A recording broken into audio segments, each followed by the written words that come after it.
और चलिए खबरों में आगे बढ़ेंगे। 4 राज्यों के 5 विधानसभा उपचुनाव के नतीजे आए हैं।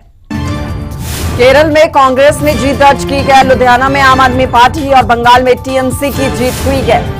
गुजरात के विसावदर में आप, कड़ी में बीजेपी की जीत हुई है। 4 राज्यों की 5 विधानसभा सीटें जहां पर उपचुनाव हुए और आज नतीजे सामने आ चुके हैं। गुजरात के विसावदर में आप, कड़ी में बीजेपी की जीत, केरल में कांग्रेस ने जीत दर्ज की है, लुधियाना में आम आदमी पार्टी और पश्चिम बंगाल में टीएमसी की जीत हुई है।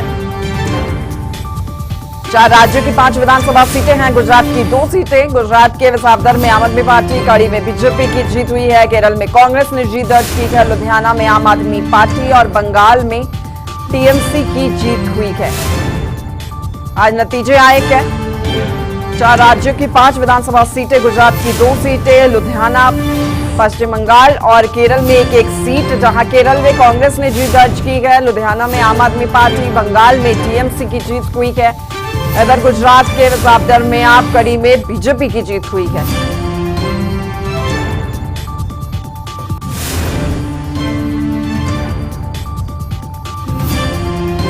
चार राज्यों की 5 विधानसभा सीटें हैं जहां पर उपचुनाव हुए। नतीजे आए हैं। गुजरात की 2 सीटें हैं। इधर पश्चिम बंगाल, पंजाब और केरल में एक सीट पर चुनाव हुए और सभी के नतीजे आपके सामने गए। गुजरात की 2 सीटें, विसावदर में आप, कड़ी में बीजेपी की जीत। विनय हमारे साथ लाइव जुड़ चुके हैं, इसी पर ज्यादा जानकारी और पूरी डिटेल्स ले लेते हैं हम विनय से। विनय, 4 राज्यों की 5 विधानसभा सीटें जहां पर उपचुनाव हुए, नतीजे आए हैं। एक बार मैं चाहूंगी कि आप विस्तार से सभी के नतीजे आप दर्शकों को बताएं।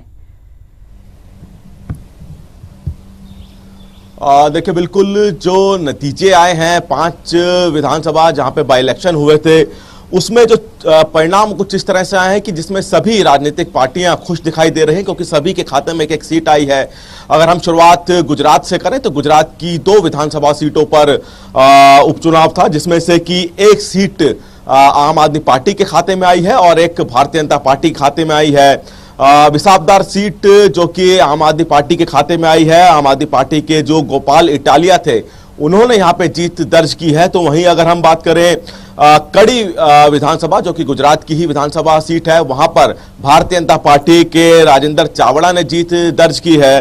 केरल की बात करें तो केरल की जो नीलांबरू सीट थी वो कांग्रेस के खाते में आई है। तो वहीं पंजाब के लुधियाना वेस्ट में बाई इलेक्शन था, वो सीट आम आदमी पार्टी के खाते में आई है। बात करें पश्चिम बंगाल की, तो पश्चिम बंगाल की जो कालीगंज सीट थी वो तृणमूल कांग्रेस के खाते में आई है। इन सब में अगर हम एक चीज देखें कि जो सीटें अधिकतर बाई इलेक्शन से पहले जिन पार्टियों के पास थी, वही सीटें बाई इलेक्शन के बाद उन पार्टियों के पास आई है। गुजरात में पहले भी जो 2 सीटें हैं, जिसमें से एक पर आम आदमी पार्टी ने जीत दर्ज की है और एक में बीजेपी ने दर्ज की है।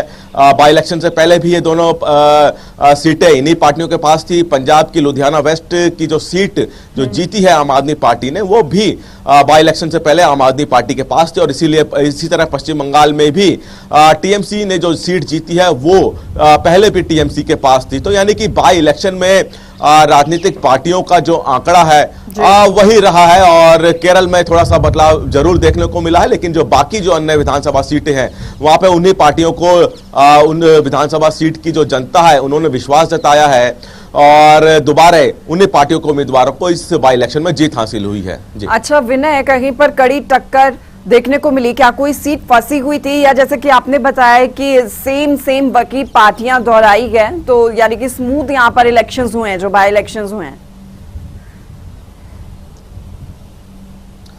देखिए, कड़ी टक्कर की अगर हम बात करें तो पंजाब के लुधियाना वेस्ट विधानसभा सीट पर जो परिणाम आ रहे थे, जो रुझान शुरुआत से आ रहे थे, उन रुझान में लगातार देखने को मिल रहा था कि आम आदमी पार्टी और शुरुआती रुझान में आम आदमी पार्टी भारतीय जनता पार्टी से लीड कर रही थी। यानी कि आम आदमी पार्टी और भारतीय जनता पार्टी के बीच में कड़ी टक्कर शुरुआती रुझान में थी, लेकिन ये रुझान धीरे धीरे बदलते हुए कांग्रेस ने बीजेपी को पछाड़ा और दूसरे स्थान पर आई, फिर बीजेपी तीसरे स्थान पर चली गई।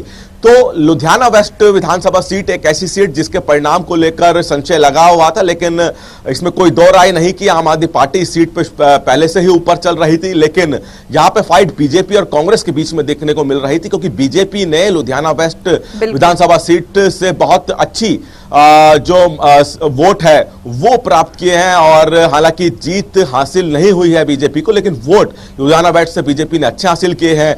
गुजरात की दोनों सीटों पर संशय लगातार ये बना हुआ था कि जो सीटें हैं, जो कि एक बीजेपी जीती है, एक आम आदमी पार्टी जीती है, तो उनको लेकर भी फिलहाल ये शुरुआत में जरूर रुझान आगे पीछे था, लेकिन बाद में तस्वीर साफ हुई और पता चला कि जो कड़ी सीट है वो भारतीय जनता पार्टी के खाते में, और जो दूसरी सीट है गुजरात की वो आम आदमी पार्टी खाते में गई। लुधियाना वेस्ट विधानसभा सीट का जो रुझान है शुरू से ही संशय बना हुआ था, और इसी को लेकर माना गया कि कड़ी टक्कर यहाँ पे देखने को मिली है। अच्छा विनय, ये जो 5 सीटों पर उपचुनाव हुए हैं, वोटिंग परसेंटेज सभी की ठीक रखी है क्या? क्योंकि जब भी उपचुनाव होते हैं ज्यादातर लोग इतना अवेयर नहीं होते हैं, चुनाव जब होते हैं, उपचुनाव की बात मैं कर रही हूँ, तो वोटिंग परसेंटेज ओवरऑल ठीक थी सभी जगह पर?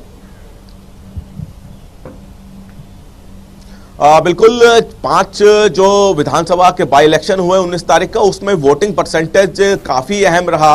और अगर हम बात करें गुजरात की दोनों विधानसभा सीटों की, तो वहां पर भी लोगों ने बढ़ चढ़कर हिस्सा लिया, और पंजाब में भी देखने को मिला कि लोगों ने वोटिंग में काफी अच्छा प्रतिशत दिखाया, पंजाब के लोगों ने भी। अगर हम बात करें पश्चिम बंगाल की जो कालीगंज विधानसभा सीट है, उसमें हालांकि थोड़ा सा वोटिंग परसेंटेज कम रहा, लेकिन बाकी अन्य जो सीटें हैं उनको वहां पे जो वोटिंग हुई जिस दिन, वहां पे लोगों में रुझान भी देखने को मिला, और अपनी विधानसभा सीट और अपने मतदान को लेकर भी लोग काफी खुश दिए। पश्चिम बंगाल को छोड़कर बाकी अन्य सीटों पर लोगों में मतदान को लेकर काफी रुझान दिखा और काफी खुशी दिखी, और यही वजह रही कि वोटिंग परसेंटेज भी अच्छा रहा। ठीक है विनय, बहुत शुक्रिया आपका, तमाम जानकारी दी आपने इस पूरी खबर को लेकर विस्तार से।